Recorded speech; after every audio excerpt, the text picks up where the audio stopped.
So let's think about this. You guys like to be happy. Yeah.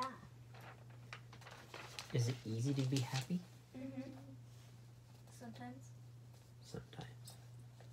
Why sometimes? Nope, for me. Some things are boring. Huh? Do you consider yourself to be a happy person? What's that mean? You're a person. Do you consider yourself a happy person or grumpy or? Happy. Yeah, I think so too. If so, what makes you happy? I thought we just said that. What makes you happy? Lots of things. Like what? Swimming. Swimming? Go to the park. Park? Playing with my friends. Playing with your friends? Going on walks and bike rides. Walks and bike rides? Just by yourself? No, with my friends. Just your friends, eh? And sometimes you guys. Sometimes us guys. So sometimes family?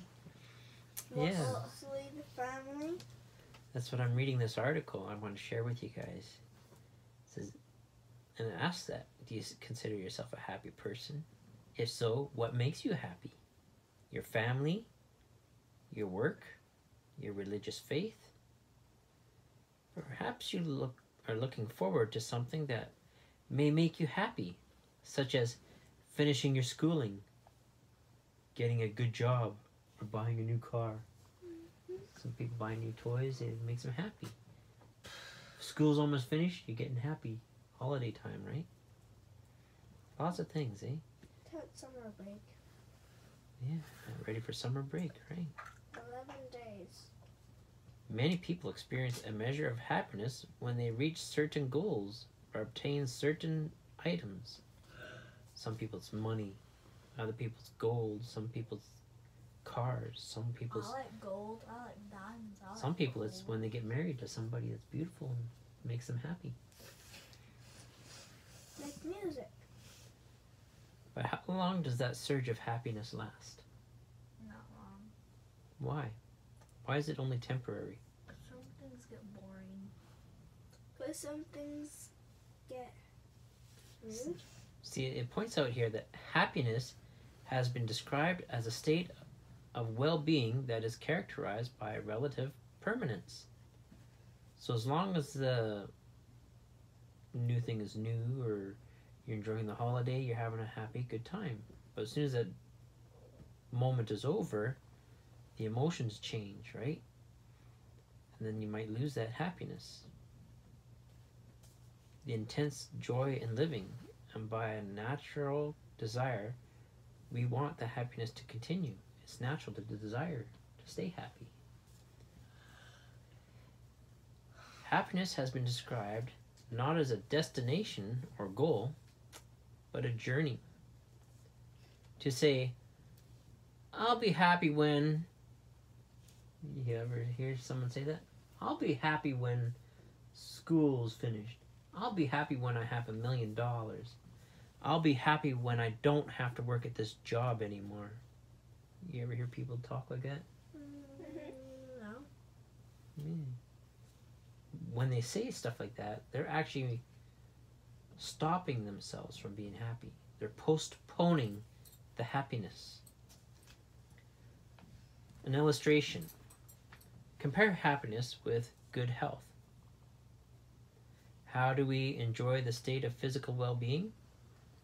We follow the wise path of having a good diet. We have good exercise. An overall lifestyle will give us healthiness, right? Happiness results from following a good path in life, living in harmony with sound principles. What principles or qualities of life characterized the way of happiness? While some are more important than others, the following principles play a key role: contentment and generosity, physical health and resilience, love, forgiveness, purpose in life, and hope. A highly respected book of wisdom states, "Happy are those who are blameless in their way." What would that mean? To be blameless in your way. That you don't blame people. Yeah, let's see what it means. Way of happiness, contentment, and generosity. How often have you heard happiness and success measured in terms of assets, materials, and wealth? People say you're success when you got lots of money, or you're success when you got lots of cars or a big house. Driven by that view, millions work long, exhausting hours to make more money. But do money and possessions bring lasting happiness? Well, we can look at the evidence and see what it says. According to the Journal of Happiness Studies, one of our basic needs are met. More income does little to improve our overall happiness or our sense of well-being. Money itself is not the issue. It's the striving for money that's linked to unhappiness. I have to work long hours, I'm tired, exhausted, you hurt yourself from working, overworking. So all the time that you're working to try to get that $1 million to be happy, all that time in between that you have to work so hard for, you're not happy. So you see how you're chasing something that's empty. You're making your happiness wait. Those words mirror this advice given in the Bible almost 2,000 years ago. The love of money is the root of all sorts of injurious things, and by reaching out for this love, some have stabbed themselves over with many pains. What might those pains include? When you worry about money and trying to chase after money, you might have these symptoms. Worry and loss of sleep because wealth has to be protected. Sweet is the sleep of the one serving, whether he eats little or much, but the plenty belonging to the rich one does not permit him to sleep because he's scared someone's going to steal it. Or maybe he'll risk it in the stocks and lose all his money. So he's always going to have a worry. Disappointment when the promised happiness fails to arrive. In part, that letdown is because a craving of money cannot be satisfied. A lover of silver will never be satisfied with silver, nor a lover of wealth with income, because he always thinks he needs more. And that's why we have such a greedy earth. Rich people always want more and more. A hunger for wealth may move a person to sacrifice important things that do not promote happiness. They might say, oh, I have no time to go play with my kids because I have to work to make money so that one day we can spend time together with our kids. Such a precious time spent with family and friends or spiritual pursuits. Grief and frustration when money or investments depreciate or fail. Do not wear yourself out to gain wealth. Stop and show understanding. When you cast your eyes on it, it is not there, for it will surely sprout wings like an eagle and fly off. So that's like having rich cars and rich houses and expensive guitars. You might have it today, but tomorrow maybe a big disaster will come and take it all away. Then what was all that working so hard to get it for? That you lost precious time to spend with your family. Precious time to appreciate friends. You know, you can compare it, you know. If I said, well, we cannot go camping until we have $10,000 in the bank to have a nice house. But what if bad things keep happening? We never get $10,000 to have a nice house. And then we miss 10, 20 years, never go camping and enjoy family. But right now, we only need $50, $100 to go camping with. And we can enjoy each other's company and build nice memories like you did with Grandma and Grandpa, right? So you see the comparison? How we put the value of importance. The next quality is contentment. Do you know what it is to be content? Happy with what you got. We have brought nothing into this world. When you're a baby, you didn't bring anything into the world. So we can't carry anything out. When you die, You don't take anything you had in the world with you. It gets passed on to the next person.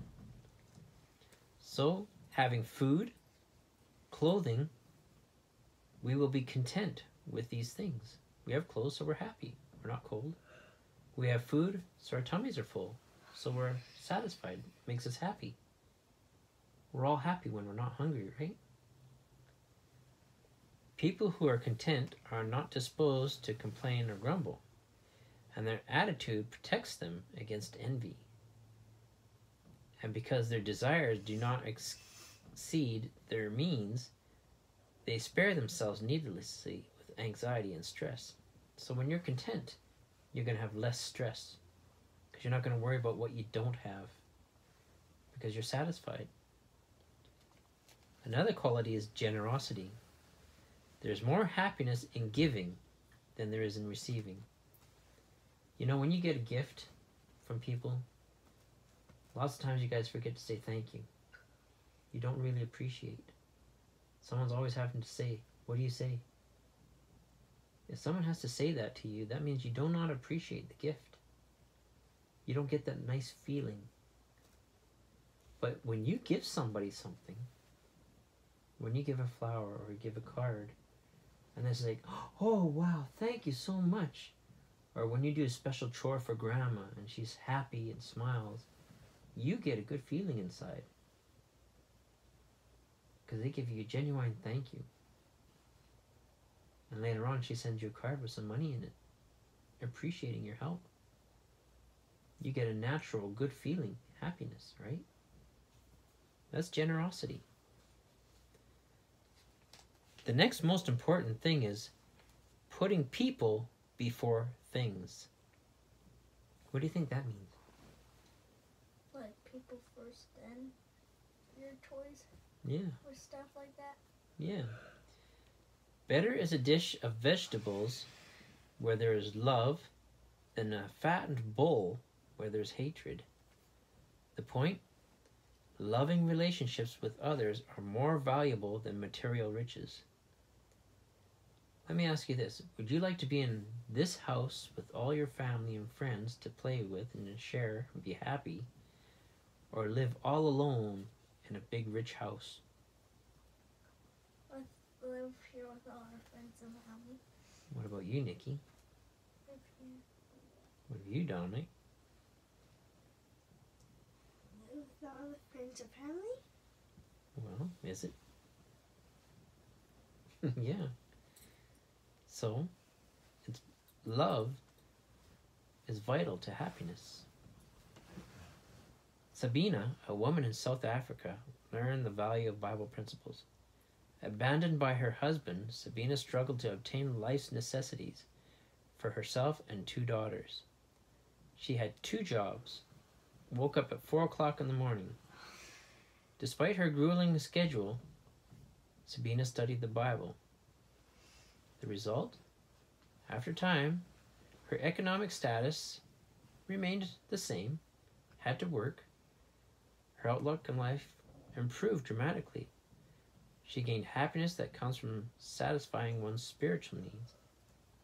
She found true friends among fellow people that follow and believe what she believes. She experienced happiness by the giving and sharing with others that she learned.